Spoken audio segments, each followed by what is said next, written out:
You've probably never seen Burkina Faso on a top travel list, but that's exactly why it should be. Tucked away in the heart of West Africa, this country is bursting with raw beauty, spiritual depth, and stories carved into its rocks, markets, and mosques. Forget crowded tourist traps. In Burkina Faso, you'll find genuine adventure. Here's your extended countdown of the top 10 places to visit in Burkina Faso, with deeper dives into what makes each destination unforgettable.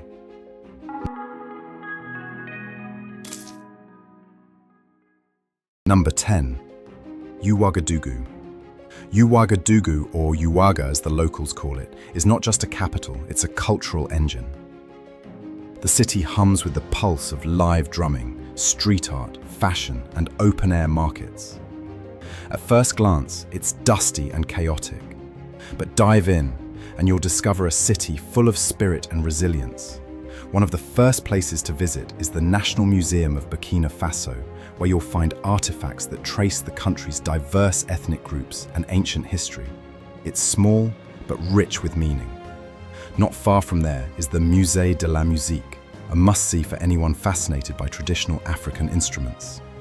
Want to meet real artists? Head to the Village Artisanal, where blacksmiths, potters, leatherworkers and sculptors showcase their skills and sell beautiful handmade goods. By night, Uaga transforms. The city is considered one of Africa's great music capitals, and you'll find everything from reggae bars to traditional balafon performances. Festivals like FESPACO, Africa's biggest film festival, turn Uagadougu into a cultural epicenter that attracts creators from across the continent. 9. Bobo-Dioulasso, where tradition meets soul-deep rhythm. If Uagadougu is the brain of Burkina Faso, then Bobo-Dioulasso is its soul. Known for its musical legacy and relaxed atmosphere, Bobo, as it's affectionately called, is rich in both heritage and hospitality. This is the kind of place where strangers invite you into their courtyard to share a meal, or where you might hear a live kora performance just walking down the street. The city's crown jewel is the Grand Mosque of Bobo-Dioulasso. Built in the late 1800s, it's a spectacular example of Sudano-Sahelian architecture, with its thick earthen walls, wooden scaffolding beams, and peaceful prayer courtyards. Nearby, the Kibidwe neighborhood is a living museum, where generations of blacksmiths, griots, and traditional healers still work and live by ancient customs. Don't leave without experiencing the Bobo music scene, a blend of djembe drums, balafon melodies, and funky guitar riffs. Many international music stars have roots here, and you'll understand why once you feel the rhythm that pulses through every alley. Number 8. Sindou Peaks. An alien landscape of stone giants and sacred silence, the Sindou Peaks look like they belong on another planet, rising like stone spines from the earth. These jagged formations stretch across the horizon in southeastern Burkina Faso, creating a surreal, otherworldly landscape. It's one of the most visually stunning places in West Africa, and yet few travelers have ever seen it. The peaks were sacred to the Senufo people, who believed that spirits lived within the rocks. Today, you can hike among them with local guides who share not only the geography, but also the oral histories passed down through generations. Many of the formations have names and stories. You might pass the sleeping elephant or the three brothers on your trek. Sunrise and sunset are especially magical here. As the light shifts, the stones glow orange, casting long shadows across the dry savanna. There's no sound but the wind and your own breath. It's not just a hike, it's an emotional experience, one that connects you deeply with the earth and sky. Number 7. Kafigéla Waterfalls, Cascades de Banfara. Cascades de Kafigéla, or the Karfiguéla Waterfalls, are an unexpected burst of green and flowing water in the otherwise dry southwest.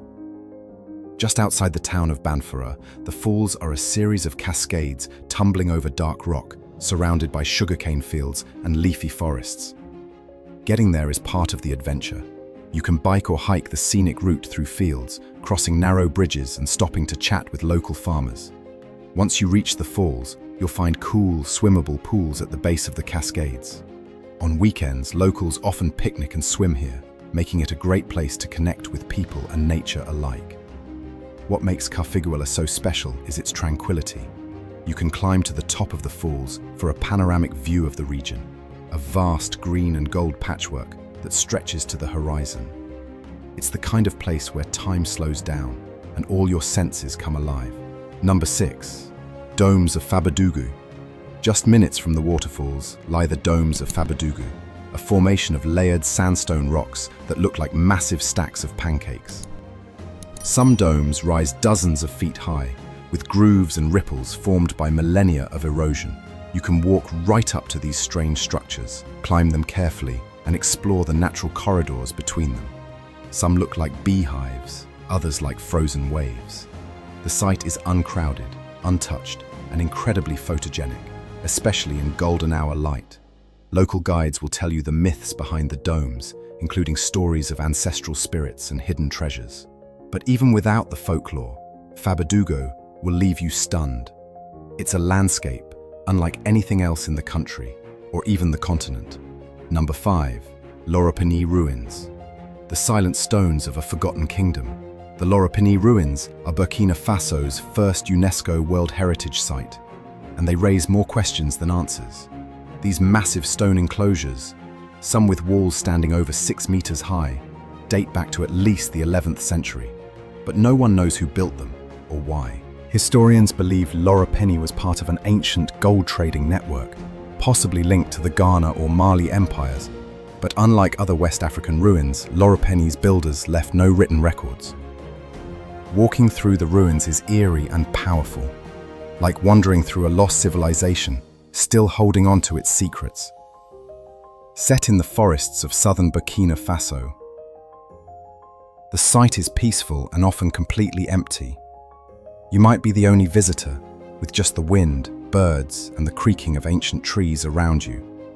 It's a place of deep contemplation, and one that reminds you how much history lies buried beneath our feet. Number 4. Lake Tangrella. Still waters, sacred hippos, and serene sunsets.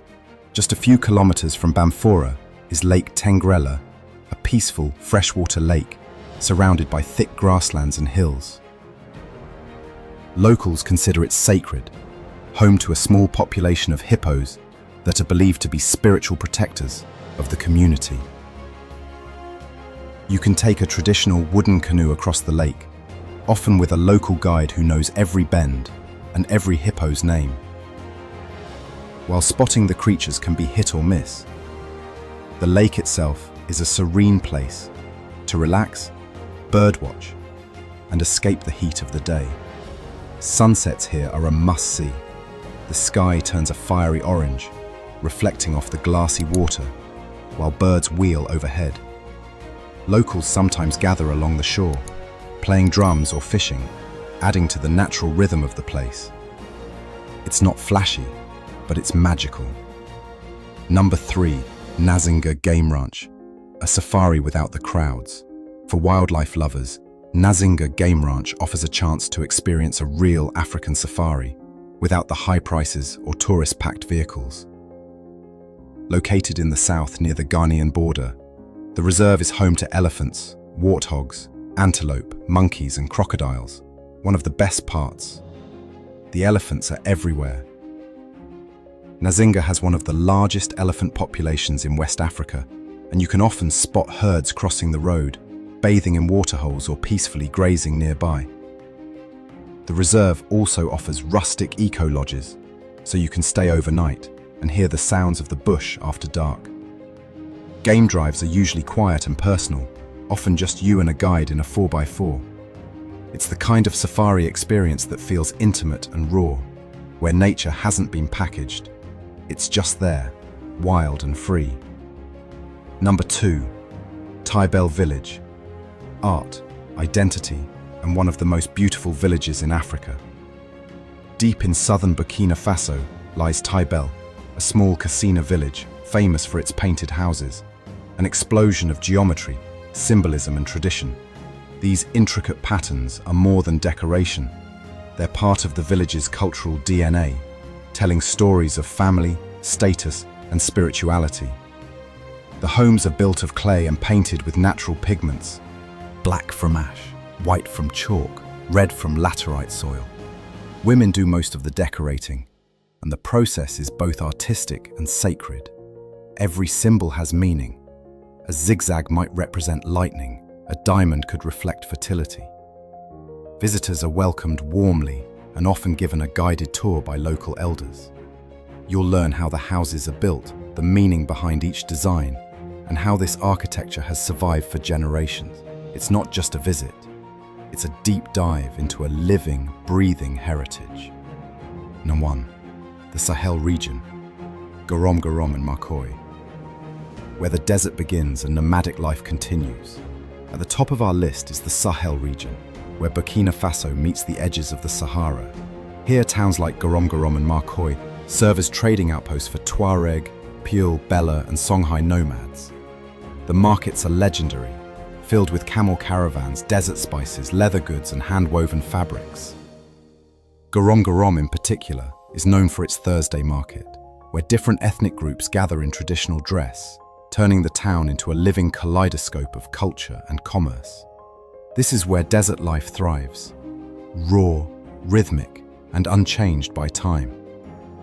Beyond the towns, you can arrange camel treks into the desert, camp under the stars, and visit remote villages where hospitality is sacred and the silence speaks volumes. It's not an easy journey, but it's one of the most authentic and transformative experiences you can have in West Africa. Burkina Faso isn't for luxury seekers, it's for truth seekers. It's for those who want to feel the rhythm of a drum in their bones, hike through stone cathedrals carved by time, or sit beside a lake and hear stories the world forgot. So, which place speaks to you the loudest? Let me know in the comments and don't forget to subscribe.